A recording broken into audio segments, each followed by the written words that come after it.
carrying a casserole dish with both hands when my brother slid a folder across the kitchen island and said, "We figured you should finally know the truth about where you came from." 14 guests in the next room. Thanksgiving. The smell of the turkey I had been basting since 6 in the morning still hanging in the air. My name is Hazel. I'm 32 years old. I've been cooking my family's holiday meals since I was 12, and on that Thursday in November, in front of everyone my father had ever wanted to impress, I opened that folder, and 3 decades of lies came apart like wet paper. But I'm getting ahead of myself. Let me take you back to where it all started. I grew up at 318 Birchwood Drive in Clover Falls, Virginia. From the outside, we looked like exactly what my father wanted people to think we were. Colonial-style house, wraparound porch, a garden my mother kept immaculate from April through October. My father, Howard, was a regional director at a commercial insurance firm called Hartwell and Briggs. He coached Little League on weekends in the spring, shook hands at the Methodist Church every Sunday, knew every city council member by their first name. My mother, Lorraine, taught third grade at Clover Falls Elementary for 22 years. People in town loved her. She made everything look effortless. The holidays, the birthday cakes, the school fundraisers. She was the kind of woman who showed up with a lasagna when a neighbor had surgery and never once mentioned it again. And then there was me. And my brother, Kevin. And the way the 4 of us worked, which was nothing like what it looked like from the outside. Kevin was 3 years older than me, brown hair, easy grin, the kind of laugh that made teachers forgive him for not doing his homework. He played varsity baseball, went to the University of Virginia on a partial scholarship, came back to Clover Falls after graduation, and eventually took a job at the same insurance firm as my father. Like father, like son, people always said. My father beamed when they said it. I went to community college in Roanoke, worked part-time at a nursing home, eventually got my associate degree in healthcare administration, and took a job as a patient coordinator at Blue Ridge Family Medical. I loved the work. I was good at it. I tracked down insurance issues, helped elderly patients navigate the billing systems, sat with people when they got bad news and nobody else was in the room. It wasn't glamorous, but I knew how to make people feel less alone, and that mattered to me. At home, though, the roles were set in stone before I ever understood what stone meant. Kevin mowed the lawn twice a year when my father reminded him 3 times. I vacuumed, cleaned the bathrooms, did the laundry, unloaded the dishwasher, and took out the trash every single week from the time I was 11 years old. Kevin got a car for his 16th birthday, a used Civic, but still. I got a bus pass and a lecture about building character. Kevin had friends over whenever he wanted. I was expected to have snacks ready by the time they arrived. The holidays were the worst, or maybe the most honest version of what our family actually was. Starting in mid-November, I was in charge of everything. Menu planning, grocery runs, the actual cooking, the table setup, the cleanup. My mother would occasionally stand at the counter and ask me questions about the timing, but she never actually picked up a spoon. My father would appear in the kitchen doorway at around 4 in the afternoon, survey the progress like a general reviewing troops, and then disappear back into the living room where Kevin was watching football. One year, I burned my forearm on the oven rack pulling out the green bean casserole. I still have a faint mark there just below my elbow. Nobody noticed. The first time I understood something was deeply wrong, not just unfair, but wrong, I was 13 years old. My father's boss, a man named Russell Tate, came to dinner with his wife. Big deal. My father had been talking about it for 2 weeks. I spent that Saturday making pot roast, roasted carrots, homemade rolls, and a peach cobbler for dessert. After dinner, while the adults sat in the living room with wine, I was in the kitchen doing dishes. The door was slightly open. My father's voice carried easily. "Kevin's the one I worry about. In a good way, you know. He's ambitious. Russell, you'd love him. Sharp kid." Russell said something I couldn't hear. "Hazel?" A pause. "She's fine. She keeps the house running." Another pause. "Honestly, I think she got more of her grandmother's genes. That side of the family was always a little different." I stood at the sink with a pot in my hands. The water was running. I didn't move for a long time. That night, I stayed awake until almost 2 in the morning trying to figure out what he meant. What grandmother? His mother, Grammy June, was sharp and funny and smelled like lavender. My mother's mother, who we called Grandma Lou, had died when I was 4. I had no real memory of her, just a photo on the piano, a woman with dark eyes and curly hair who looked nothing like my mother, and a little, just slightly, like me. I told myself I was imagining things, but I watched, after that, the way my mother sometimes looked at me with something I couldn't name. Not quite guilt, not quite sadness, something caught between the two. The way my father never quite met my eyes when he was being particularly critically. The way Kevin sometimes said things like, "You're so different from us," and laughed like it was just an observation, like it hadn't landed somewhere it shouldn't have. The only person in that house who never made me feel like a guest in my own life was Grammy June. She was my father's mother. Tiny woman, white hair cut short, hands that were always a little cold. She came for holidays and the occasional Sunday, and whenever she arrived, she found me first. Not Kevin, not my father, me. She'd come into the kitchen and sit at the counter on a bar stool and tell me stories while I cooked. Her childhood in West Virginia. The winter her father lost his job and she learned to stretch a chicken into 4 meals. The man she almost married before she met my grandfather. She never helped cook, but she kept me company. And she did something else. She brought me things. Not wrap presents, nothing formal. A paperback she thought I'd like, tucked under her arm when she walked in. A set of good kitchen knives she said she didn't need anymore. Once, $20 folded into the pocket of my coat when she hugged me goodbye. "For you," she said quietly, while my father was getting her coat from the closet. "Not for the house, for you." When I was 17, she pulled me aside after Easter dinner. Everyone else was outside on the porch. I was loading the dishwasher. She pressed a $50 bill into my hand and looked at me for a long moment, like she was deciding something. "You're more patient than anyone I've ever known," she said, "but patience isn't the same as being okay with something. Glammy. There are things in this family that shouldn't have stayed secret as long as they have." She said it carefully, like she'd rehearsed it and then thought better of it and was saying it anyway. "I'm working on it. I want you to know that." I stared at her. "What do you mean?" She squeezed my hand. "Just don't let them make you small, okay? Whatever they say about where you came from, don't let them make you small." I didn't understand what she meant. I thought maybe she was talking about my father's dismissiveness, the way he underestimated me.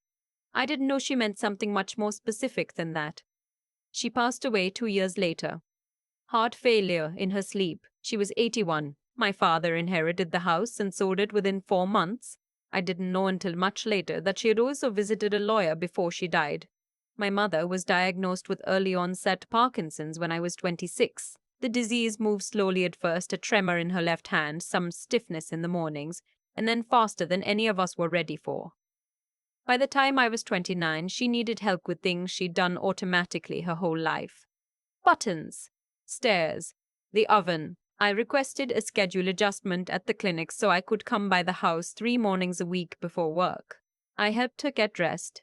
I made sure her medications were organized in the weekly pill case I'd labeled in big black marker. I drove her to her neurology appointments and sat next to her and took notes on what the doctor said. Because my father stopped coming after the 3rd visit. He said work was impossible to get away from. Kevin lived 40 minutes away in Richmond and came by on holidays. There is a particular kind of loneliness in watching someone you love disappear slowly while everyone else finds reasons to be somewhere else. I learned a lot about that kind of loneliness during those 3 years. My mother died on a Friday morning in March. She was 63 years old. I was the one who was there. I had come by to give her her 8 o'clock medications and found her breathing changed. I called the hospice nurse. I held her hand. I sat with her while the morning light came through the window of the bedroom she'd slept in for 30 years. I talked to her even when she couldn't respond. About the garden. About a patient at the clinic I'd been worried about. About nothing in particular. Just so she wasn't alone with the silence. She opened her eyes once, about 20 minutes before the end. She looked at me with an expression I still can't fully describe. Like she was trying to hand me something too large to carry but needed me to take it anyway. "I should have told you sooner," she said. Her voice was barely there. I was a coward. "Mom." "The box." She closed her eyes again. "In the hall closet, behind the winter coats. Don't let your father find it first." "What box, Mom?" But she was already too far away to answer. 20 minutes later, she was gone. The funeral was 4 days later. Kevin handled the arrangements. He chose the casket, the flowers, the church. He called the pastor. He coordinated the reception. He did all of this in a way that looked like competence and felt, to me, like being erased. I found out about the flower choice when they arrived at the church. I found out about the reception menu from a neighbor who called to ask if they should bring anything.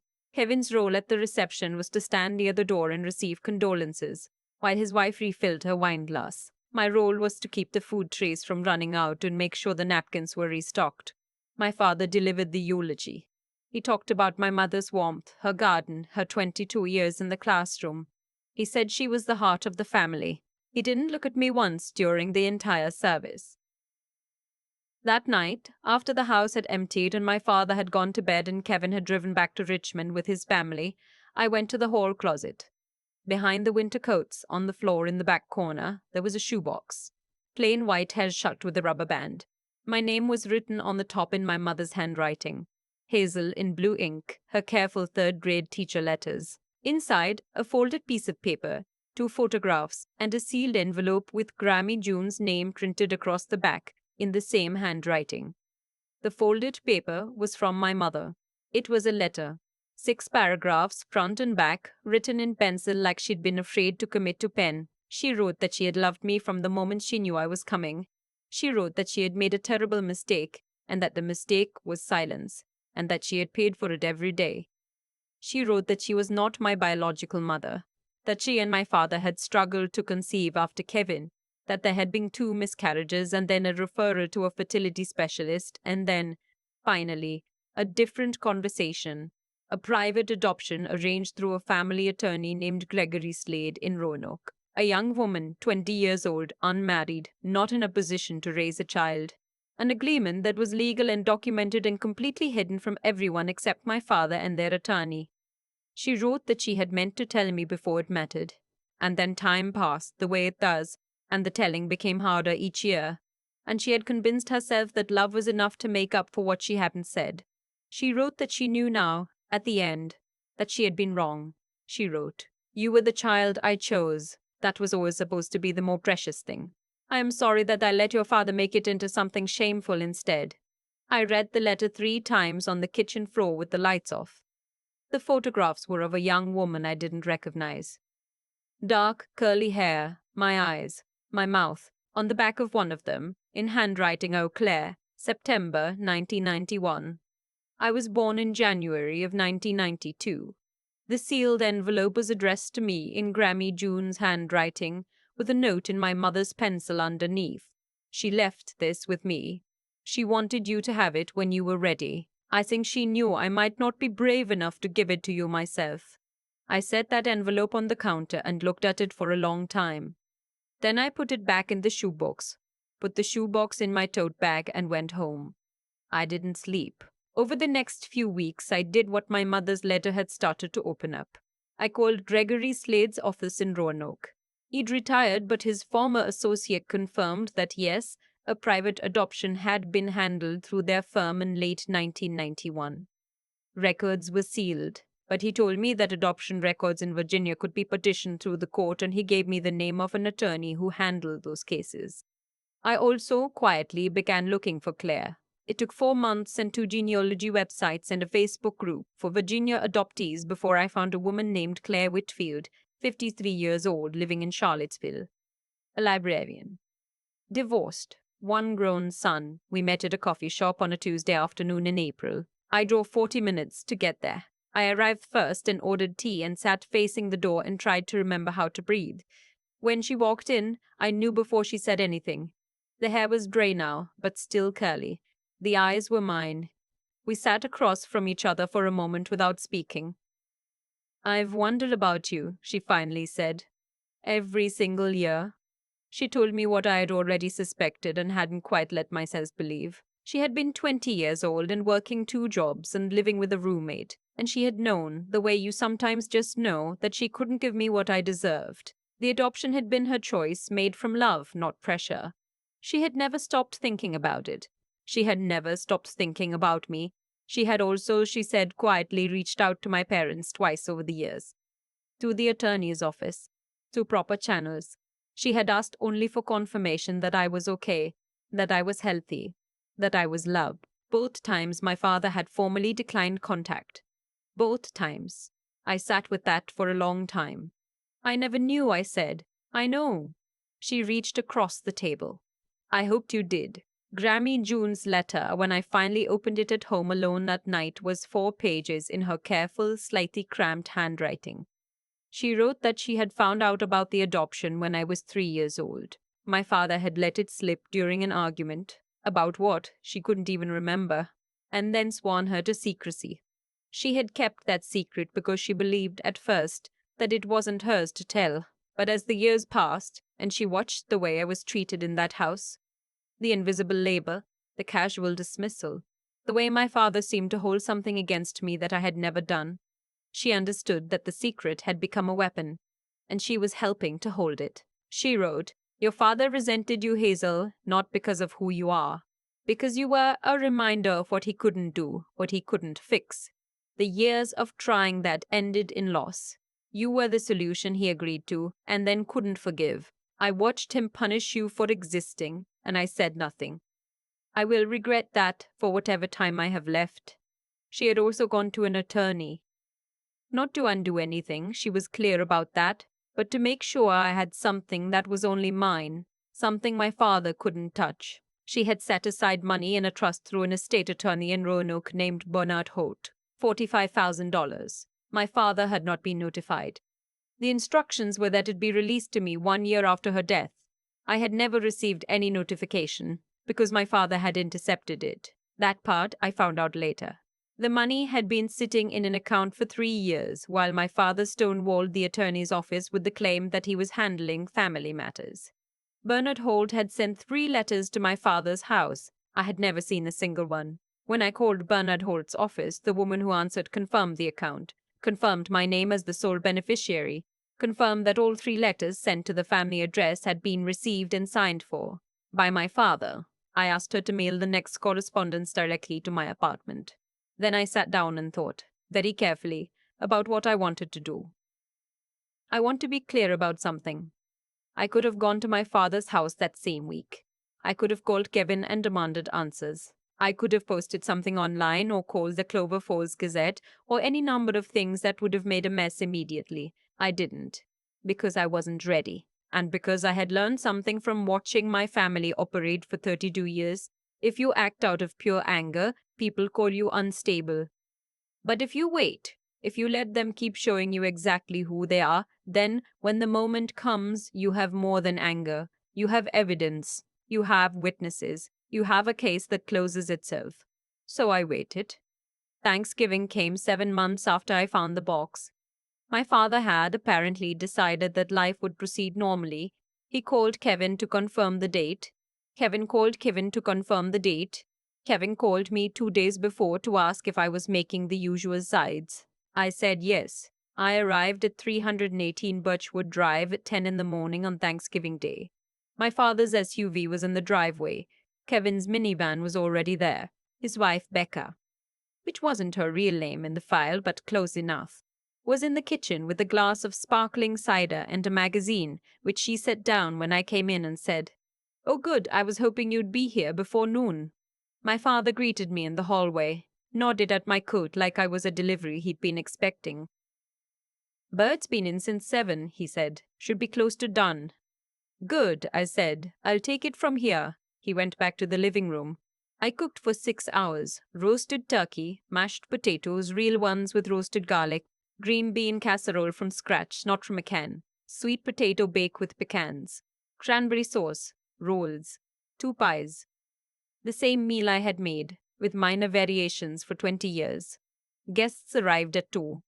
My father's colleague, Don, with his wife Janet, the neighbors from 2 doors down, the Harrisons, Kevin's in-laws, a woman from my father's golf club I'd never met, 3 of Kevin's friends from college passing through for the holiday weekend, 14 people around the table that my grandmother had bought at an estate sale in 1987. I ate in the kitchen. There wasn't technically a seat left at the table once all the guests were placed, or so my father said when he did the arrangement. Kevin didn't argue. His wife didn't argue. I didn't argue. I made myself a plate and ate standing at the counter, the way I had at every large holiday since I was 12 years old. Dessert was at 4:30. I carried the pies out on a wooden board and set them on the buffet table near the window. That was when Kevin stood up. "Before we eat dessert," he said, "I actually have something I want to share. Kind of a family thing." He reached into his jacket, which was draped over his chair, and pulled out a folder. Tan, letter-sized, the kind you buy at an office supply store. "Hazel," he said, holding it out toward me across the table. "We figured you should finally know the truth about where you came from." He was smiling. His wife was looking at the table. My father was looking at his wine glass. The neighbor, Janet, frowned slightly, unsure if this was a bit or a moment. "We thought you might want to know," Kevin continued, and his voice had that particular quality I remembered from childhood. That brightness that meant cruelty was being wrapped in something that looked like helpfulness. "Why you've always been so different from the rest of us. Why you never quite fit." Two of his college friends laughed. Dawn looked uncomfortable. The Harrisons exchanged a glance. "After all," Kevin said, "you deserve to know the truth, right?" I looked at him. Then I looked at my father, who was still studying his wine, who could have said, "Stop," who could have said, "That's enough," who said nothing. 14 people, 14 witnesses. I had been waiting for exactly this. "You're right," I said. "I do deserve the truth." I walked to the kitchen and came back with the tote bag I had arrived with that morning. I set it on the empty chair nearest to me. I reached in and took out the shoebox. I set it on the table. The room had gone quiet. "Funny thing," I said. "I've had the truth for 7 months. I was just waiting for the right moment to share it." Kevin's smile stayed on his face, but something behind his eyes shifted. I opened the shoebox and took out my mother's letter, unfolded it carefully, and held it up. "This is a letter my mother wrote before she died. She left it for me specifically. She describes, in her own words, the private adoption my father arranged in 1991 through an attorney named Gregory Slade in Roanoke. I set it on the table where anyone could see it. She apologizes for not telling me sooner. She says my father resented me for it. She says she was a coward for staying quiet." Kevin put the folder down. "I also have this," I continued, taking out Grammy June's letter. "This is a letter from my grandmother. She wrote it before she died and left it with my mother for safekeeping. She describes watching my father mistreat me for 30 years. She calls it what it was. And she also left me money, $45,000 in a trust, to an attorney named Bernard Holt in Roanoke." I paused. My father intercepted 3 letters from that attorney over 3 years. "I found this out 2 months ago when I called the firm directly. I never received a single one." The room was completely silent. I looked at my father. He had put down his wine glass. His face was the color of old cement. "Kevin thought it would be funny," I said, "to hand me a folder and tell me I should know where I came from. Like it was news. Like it was something to be ashamed of." I looked around the table at Dawn, at Janet, at the Harrisons, at Kevin's friends. "I'm adopted. I've known for 7 months. And what I've learned is not that my birth mother gave me up. She did that out of love. She was 20 years old and she made an impossible choice. And I've met her and she is kind and she has spent 30 years hoping I was okay." My voice was steady. I was surprised by how steady it was. "What I've learned is that the man at the head of this table spent 30 years resenting me for existing, treating me like the help, intercepting money my grandmother left me, and saying nothing while his son decided today would be the day to humiliate me in front of company." Kevin said, "Hazel, I didn't know about any of. You knew enough," I said. "You knew the jokes. You knew which chair was mine. You knew I ate in the kitchen at every holiday. You just told yourself it was normal because it benefited you." Janet, from down the street, made a soft sound. She was looking at my father. My father's mouth opened. "Hazel." His voice came out lower than usual, like it had run out of air. "This isn't the place. You picked this place. You've been picking it for 30 years. I put the letters back in the box. I didn't want to perform anything today. I'm not angry in some big dramatic way. I was, but I've had 7 months to get through the worst of it. I'm just done. Done cooking your dinners. Done filling your tables. Done being the proof of something you couldn't fix that you decided to resent me for instead. I picked up the shoebox. I picked up my tote bag. I put my coat on while 14 people sat in perfect silence around the Thanksgiving table. The turkey needs to rest another 10 minutes before you carve it, I said at the door. The potatoes will need to be reheated. They've probably gone cold. The rolls are in the oven on warm. I walked out. I drove to Charlottesville in the blue-grey light of late November. The highway mostly empty at 5 in the afternoon. The kind of quiet that only exists on a holiday when everyone else is somewhere they belong. Claire was waiting. She had texted me that morning. Just, I'll be home. Come if you need to. She didn't ask what was going to happen at dinner. She didn't ask what I was planning. She just left the door open. Her house was small and warm. She had been cooking, actual cooking, not for show, not for anyone's approval. Roasted vegetables and lentil soup and the loaf of bread she'd made from scratch because that was what she did on holidays now, she told me. She cooked for herself and she cooked well and she made a second bowl for me without being asked. We ate at her kitchen table. Her son called on video from Portland. She introduced me by my name without explanation and he said nice to meet you, with no particular ceremony, and she looked at me after she hung up like she was asking a question she didn't know how to phrase. I'm okay, I said. Better than I expected. She nodded. You don't have to be okay. I know. I looked at my soup. But I think I actually am, or I'm going to be. The text started that night and continued for 2 weeks. Kevin, 4 times, a progression from defensive to something that almost sounded like accounting for himself. His wife once, which surprised me. My father, twice. Grief. No apology. His second message was a single line. We should talk when you're ready. I noted that he had not said he was wrong. He had not said he was sorry. He had said when you're ready, as if readiness was my problem to solve. Don and Janet Harrison sent a card. Actual paper. Actual stamp.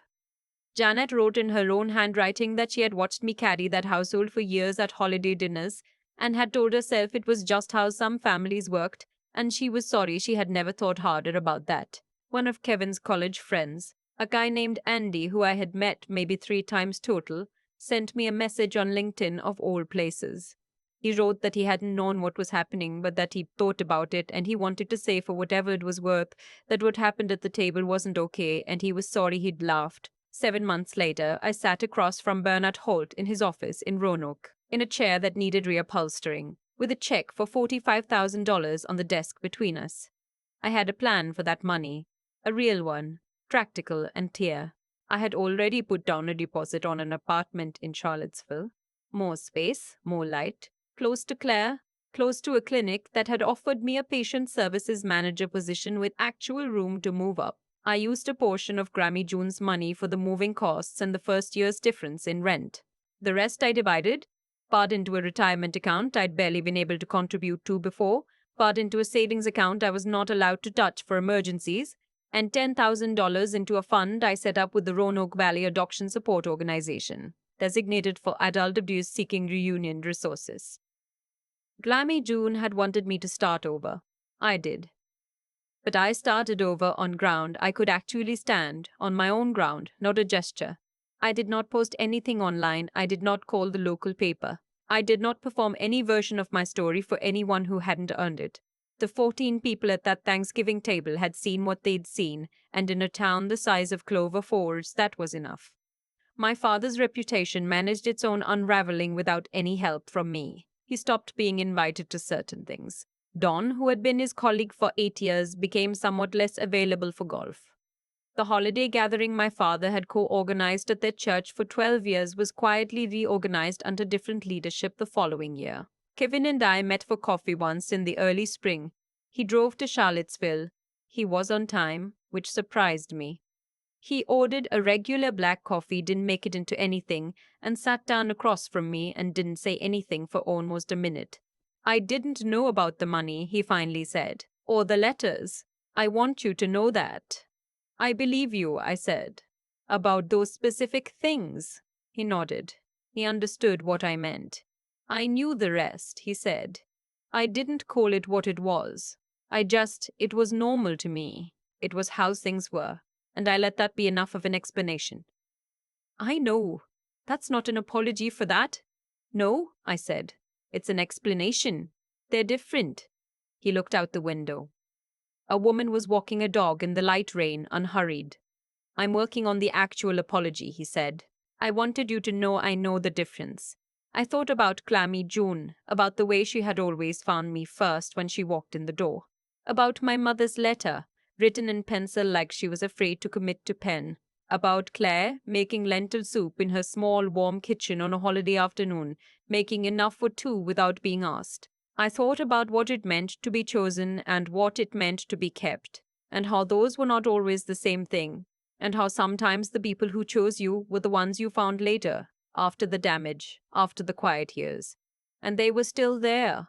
My father knows where to find me. I moved 4 months ago. He has the new address because I sent it to him on a plain card with no message except the street name and city, because I'm not interested in cruelty and I'm not interested in closing doors that he might one day be willing to walk through honestly. But I am also not waiting. I work 5 days a week at Blue Ridge Regional Clinic in Charlottesville.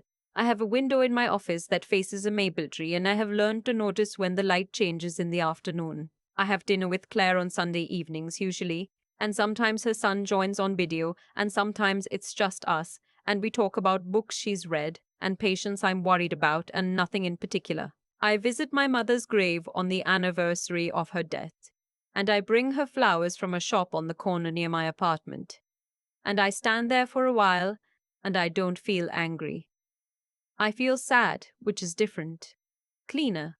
I carry something now that I didn't have before. Not the $45,000, though that helped. Something that doesn't have a clean name. The feeling of having told the truth in front of people who needed to hear it, and having walked out without looking back, and having been okay. They spent 30 years making me feel like a footnote in my own family's story. But I was never a footnote. I was the part of the story they couldn't figure out how to control. And when I finally stood up at that table and said so out loud in front of witnesses, I stopped being their secret and started being my own. That's the only inheritance I needed. Everything else is just interest. I keep thinking about the shoebox, not the letters inside it, not the trust document, not even my mother's penciled handwriting. Just the box itself, plain white, rubber band around the middle, my name on top in blue ink. My mother had hidden it behind the winter coats in a closet. Nobody opened between March and November, and she had trusted that I would find it, and she had trusted that I would know what to do with it. That trust, given at the very end of her life, was maybe the most honest thing she ever gave me. There's a version of this story where I am only a victim, where I accept that framing and stay inside it. I spent a long time in that version, long enough to know it doesn't actually help you move. What moved me wasn't anger, though I had plenty of it. It was something quieter, a decision to understand what had actually happened before I reacted to it, to learn the full shape of the thing before I picked it up. That took patience I didn't always feel. There were nights when I wanted to drive to Birchwood Drive and put everything on the table immediately, loudly, without witnesses, without preparation, purely for the relief of it. I didn't, not because I was calculating, but because something in me knew that the truth deserved better than a scene. The truth had been hidden long enough. It deserved to be said clearly in front of people who couldn't look away from it. That's the part I've thought about the most since Thanksgiving. Not the confrontation itself. That was about 30 minutes of my life. But the years of quiet before it. Grammy June slipping money into my coat pocket. My mother flinching when my father made a comment and saying nothing. Claire, 20 years old and alone, making an impossible decision and spending 3 decades hoping it had been the right one. All of those people carrying pieces of a truth that should have been mine to know and doing what they did with it based on what they were capable of at the time. I had to decide what I was going to do with my own capacity, my own capability to hold something difficult without breaking and without becoming hard. Doing right by yourself, real right, not reactive right, requires that you think before you speak and feel before you act and wait until the moment is actually the right one. That's not weakness. That's the thing that kept me from blowing up my own case before it was complete. Howard never expected me to walk in that Thanksgiving with a shoebox full of 30 years of documentation. He expected me to be caught off guard. I wasn't. Because I had paid attention. I had read every letter carefully. I had called every attorney. I had driven to Charlottesville on a Tuesday afternoon and sat across from a woman with my eyes and listened to everything she said. I did the work of understanding before I demanded to be understood. And then I walked out, without screaming, without threats, without making myself into something I'd have to apologize for later. Kevin told me he was working on the actual apology. I believe him. Not because people always change, but because he drove 40 minutes to say so, and he knew the difference between an explanation and an apology, and he said it out loud. That's not nothing. That's the beginning of something that might slowly become honest. My father still hasn't called. I've stopped measuring time by when he might. I have a window in my office that faces a maple tree. I have Sunday dinners with Claire that feel increasingly like something I look forward to instead of something I'm adjusting to. I have a retirement account I'm finally contributing to, and an apartment with enough light that I don't think about the laundry room closet I grew up sleeping next to. Grammy June wanted me to have a life I could actually stand in.